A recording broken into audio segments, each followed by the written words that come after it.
Hey Dave, just first, do you have an update on Justin Turner and how he's doing? Early indication it's a grade 2, so I think that'll be it for him. How is he feeling? Just his reaction? Obviously very disappointed. Okay, right there, 1, 2. Dave, has any thought been given yet to who might take his place on the roster? No, we're talking to it right now. It'll be a position player, but not sure who. Claudia, first order. Dave, Julio has pitched 4 times in 12 days, and it looked like he was tired by the 5th inning. What were you seeing from him in those 5 innings? You know, honestly, I don't think he was necessarily tired. And I think we're still trying to get through how he's pitched. I think the stuff was good. I think they had a very good game plan for him. He was throwing 95 miles an hour in the 5th inning, so I don't think that it was being tired. I think that they had a very good game plan. I think they took advantage of some mistakes and hit him out of the ballpark. So, you know, the first 2 out of 3 innings, they put up 4 runs. So I don't think fatigue had anything to do with it. They just had a good game plan and took good swings. Second row. Hey Dave, before again, obviously not having Justin Turner is not going to help, but what have you seen with the offense today? It's just kind of more of the same out of them today.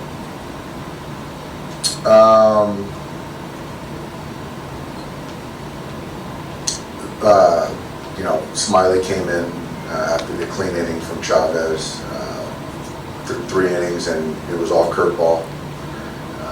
He was striking it down below at the bottom of the zone. Then we were unfortunately chasing, and you know, after that they go to a couple of their big boys, and you know, outside of that inning that we built, and AJ had a nice at bat right there, the base hit, scored 2. We just really didn't threaten, and yeah, I just really don't have an answer. I think that they just outplayed us in all facets. Would you consider maybe some lineup decisions, some different lineup for tomorrow's time shift into a little bit? Well, it's going to look different than tonight. Obviously, Justin will be out. They're going to throw Freed, so I'll have Cody out there in center field, and Pujols will be in there. So that in itself will look a little different. As far as construction, you know, I must still think through that. Okay. On the left here, Kyle. Dave, the Braves have held you guys to 4 hits twice in this series, 2 runs twice in this series. What are their pitchers doing to hold you guys in check relatively? They're getting strike 1, and they're expanding. And I think, you know, conversely, they're being aggressive early, and you know, they had a plan that there was some shift busting going on, you know, using the other side of the field, being on the fastball and pulling it so it's kind of hunting certain zones. But as far as us, I just think that they're doing a good job getting ahead. Far right, Albert. Hey Dave, you know this well, it takes a lot physically, mentally to overcome a 3-1 deficit this time of year. To attempt to do that without Justin Turner and everything he sort of represents for you guys, how much more difficult does that make it? Honestly, I'm thinking about, and I expect our guys to think about tomorrow, and tomorrow only, looking at how we're going to be able to prevent runs tomorrow, and it's going to be a bullpen game. I feel very confident, and now it's, you know, on the other side is how we're going to attack Freed, who's throwing the baseball well, and he's their ace. Far back, JP. All right. Hey Dave, besides McKinney on the taxi squad, is there like a short list of guys that you stay hot camp? McKinney's in the mix, McKinstry's in the mix, potentially Andy Burns might be in the mix. On the right here. Yeah, Dave, but did you expect them to be so aggressive to the fastball with Julio? Yeah, they're one of the most aggressive early count swingers in all of baseball. So it's a high risk, high reward kind of situation. You know, you want to get ahead strike 1, and if you make your pitch, there's a good chance to get him out. If you don't, then, you can see what happened. The left, the back, second. I think going back to last year, you've won 6 straight elimination games. What makes closeout games so hard? You never want to have your back against the wall. That's not how you draw it up. But it's we have a very resilient team, a very tough team, and it's not going to get much tougher than facing Max Fried in an elimination game. But we've done it before. Like I said,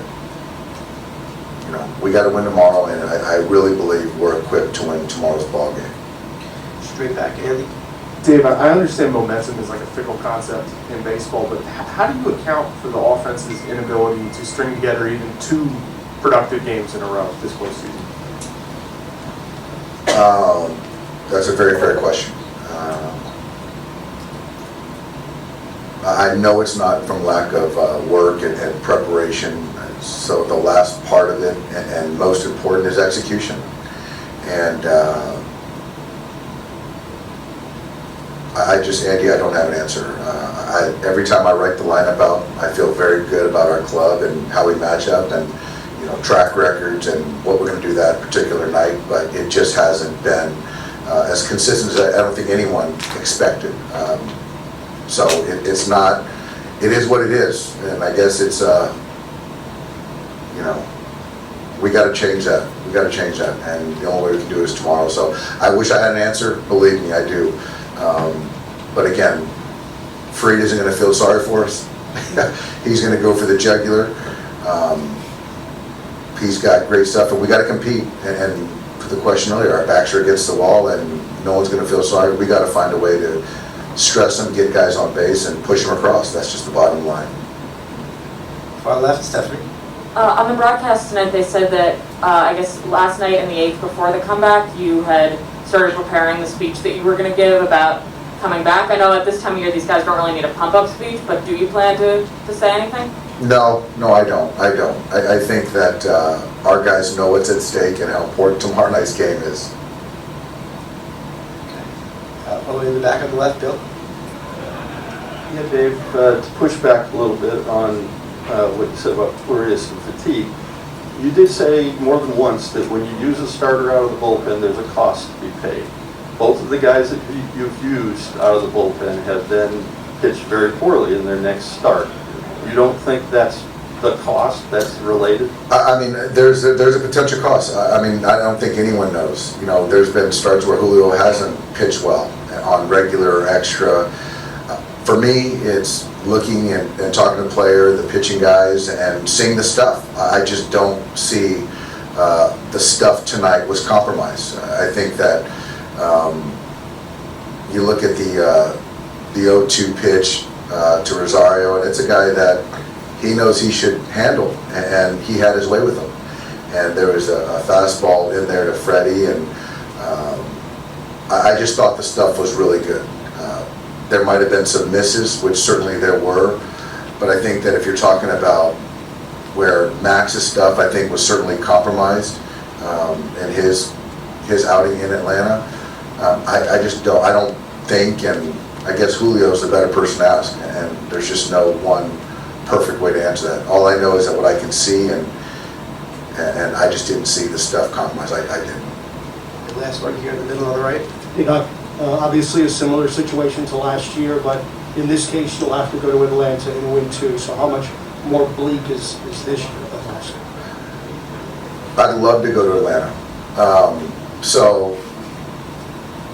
I just think for us, Kyle, we're trying to win tomorrow, and I feel good about it. And Game 6, we're going to have Max Scherzer on the mound with extra rest. So I can assure you they're going to do everything they can to prevent that. And so right now, like I said, I feel very good about our chance to win a game at home tomorrow night. Thank you, Dave. Thanks, guys.